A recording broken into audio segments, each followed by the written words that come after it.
So the miracle of your career is you come out of a group like N.W.A, which is a hardcore fucking group, right? Yeah. I mean, with like the baddest fucking image on the planet. Was that a very sort of smart marketing plan, or it was just the genuine thing? Yeah, it just was genuine. You know, we didn't think the group would go further than Compton. You know, we thought we was going to be neighborhood stars, you know, get a couple of extra girls because they heard, yo, this rap was from this guy. As the band got bigger and bigger, and I mean the crowds got rowdier and rowdier, and, and police started showing up and all that shit, were you scared for your life sometimes on stage? Were you worried that something could go horribly wrong? When we started to get like police to, you know, threaten us before the show, you know, if you did a song about cops and they said don't do that on stage, you know, it would be a point in the show where everybody would be like, all right, they want us backstage, they would round us up. And some asshole cop would just read the ordinance.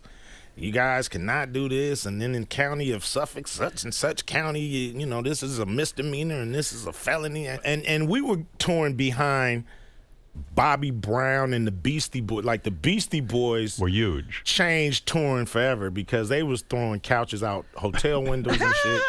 But they could get away with it, right? Yeah, you know, white guys. They could do it. So they would trash hotels and act crazy. So we'd come through touring and they'd be like, nah, we had the Beasties. You guys can't stay in this hotel. So when N.W.A. starts having this success and you leave, were you confident that your solo career did really well? Yeah. But were you confident that you were going to be good on your own, or did you sort of have Dr. Dre withdrawal? Were you like, oh, shit, he's my other half of this writing team. I don't know what I'm really doing here. Well, I knew I can rhyme. You know, I knew I could, like, do it as a solo artist, but I didn't know how we was going to produce the music, you know. Right. I had my man Sir Jinx with me, who's Dr. Dre's cousin, who's been with me the whole time. Sir Jinx was in a band with you before N.W.A. Yeah, Sir CIA. Jinx, you say Sir Jinx taught you how to rap. On beat, yeah. What does that mean, on beat? Well, I used to make a cappella raps, you know. I didn't have beats, you know. So how would that go? Be just like, hey, I'm going to... Just writing a rhyme, you know. I'm the best in heaven, you know. I'm just writing them right. Yeah, I'm writing them right. What rhymes to with no fuck? beat. Yeah, right. To no beat. Right.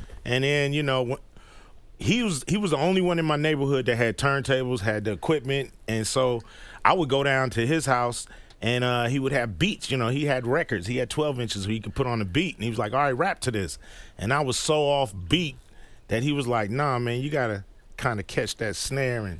And then he kind of put me on that rhythm. And I was like, oh, okay, this is what I got to do to be on rhythm. So what a generous thing for this guy to do, like to spend time with you. He had music, he had turntables, and so it is a learning curve, right? Because when you're just doing it a cappella, you could just do your thing. Yeah. But when there's a beat involved, you've got to now rhyme to music, and it's a whole different thing. How long before you got good at it?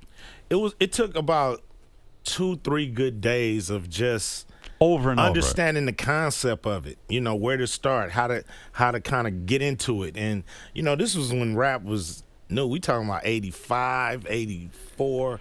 Who was out there doing it that you could even emulate? It was probably Grandmaster Flash and the Furious Five.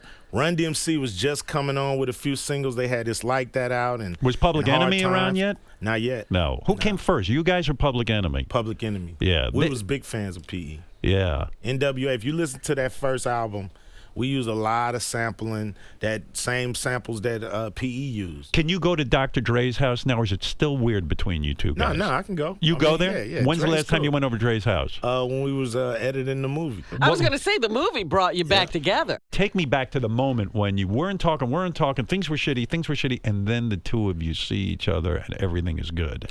How awkward? It was a little awkward because he had a house in Westlake, and he was producing a record called Natural Born Killers, and you know, he just wanted me on it. He was like, man, this is just gonna sound amazing. And you know, that's during the Death Row years, and he had called me, and I hadn't heard from him in forever, so I was excited to go over there. Yeah. And then I go over there, and he got a room full of motherfuckers in the house, and I'm just like, where's Dre? I mean, the living room is full, the backyard. How is this a upstairs, reunion? I'm like, where's He's in the back working on the beats, and I go back there, and it's just him in the room. Is that dangerous to have so many people in your life when you get that successful? Yeah, walking all through your house and shit. He doesn't even know who's there, probably. Doing beats, and they everywhere. It was intimidating, right? Not really intimidating. It was just like, who the fuck is he? You just didn't know what the scene was. And then when you see him, what happens? Do you hug and everything's fine? Hug, and it's like we never even talked about the past. We just went forward.